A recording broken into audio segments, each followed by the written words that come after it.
Agora, o requerente da ADI 7389, que foi o Podemos, representado pela doutora Ana Paula Trento.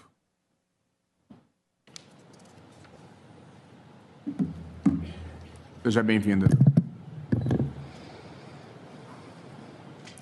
Boa tarde a todas e a todos. Obrigada, excelentíssimo ministro presidente do Supremo Tribunal Federal, Dr. Luiz Roberto Barroso, em nome de quem cumprimento a todos os demais ministros dessa Suprema Corte, ministra, ministro relator, vice-procurador-geral da República, colegas advogadas e advogados, membros da Defensoria Pública, todos os juristas aqui presentes, servidores da Casa, cidadãos que nos assistem, senhoras e senhores.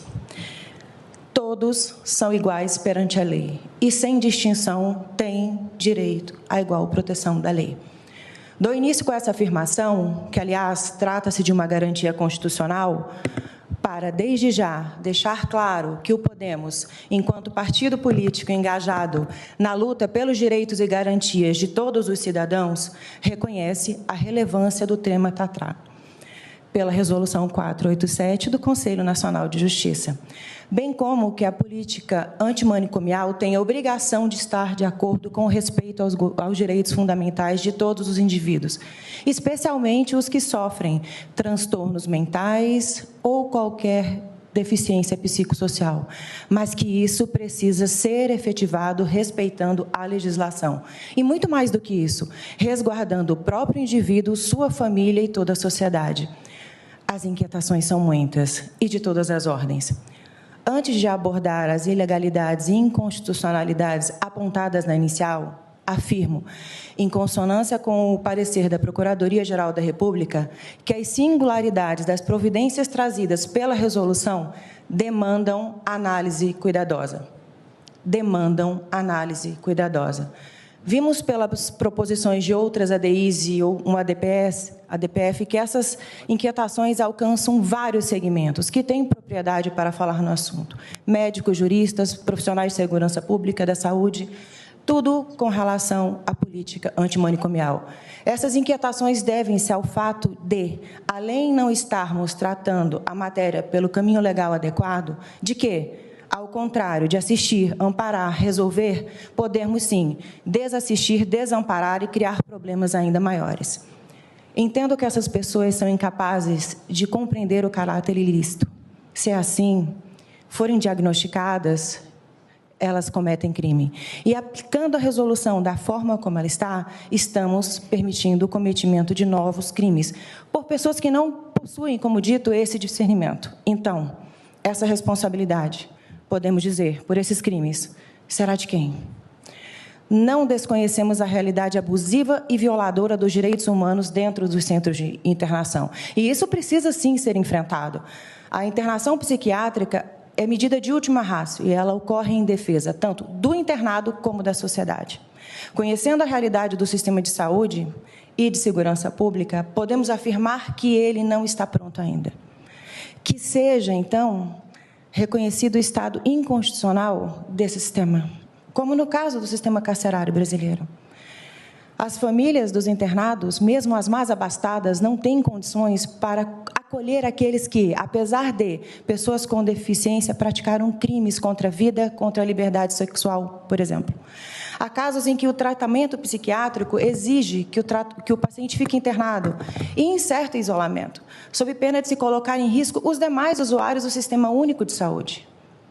A concretização da mudança de paradigma, respaldada em fundamentos humanitários e importantíssimos, não tem suporte ainda.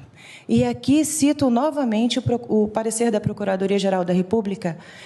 Integrantes da saúde não estão preparados para a peculiar condição de pessoa em sofrimento psíquico em conflito com a lei. Há risco para os agentes públicos, para os pacientes, para todos os outros internados, para toda a sociedade. Nós estamos aqui falando do imediato cumprimento da internação compulsória de pessoas em conflito com a lei, em hospitais gerais, que não estão preparados, data vênia, em algumas situações, nem para o tratamento adequado, de tratamento de pacientes que não possuem essa condição peculiar abordada pela resolução, quiçá para essa situação específica. Sobre o incidente de insanidade mental, abordamos a decisão funcional caso a caso, decisão do juiz é corolário constitucional. A resolução deve adequar-se a ele. A autorização normativa de que basta que a equipe multidisciplinar apenas comunique à autoridade judicial a auto hospitalar desconsidera o princípio da livre convicção motivada. A comunidade médica está gritando, a sociedade também, e eu afirmo, como posto, a possibilidade de desassistirmos até mesmo o internado e permitirmos o acontecimento de mais crimes é fato. Não temos locais de transição, não temos mecanismos que possibilitem a reinserção familiar. As pessoas em conflito com a lei, em sofrimento psíquico, na grande maioria dos casos, ministra, e por vezes devido aos fatos já praticados, são temidos pelos próprios parentes e representam, sim, um risco. Dentro disso, e do pouco espaço de tempo de fala, a resolução do CNJ não tem força normativa para revogar o Código Penal. Não deve reduzir o espaço de discricionariedade do juiz na individualização da medida de segurança, até porque isso só pode ser efetivado por lei. O modelo normativo da resolução viola os direitos fundamentais da pessoa que deve estar sujeita à medida de segurança, seja sob a ótica das garantias do internado, seja pela visão das garantias fundamentais da pessoa com deficiência. Como já asseverado pelo próprio STF durante o enfrentamento da pandemia da Covid-19, o Estado brasileiro não pode ignorar as entidades médicas ao formular as suas políticas públicas e ações de defesa da sociedade e do cidadão.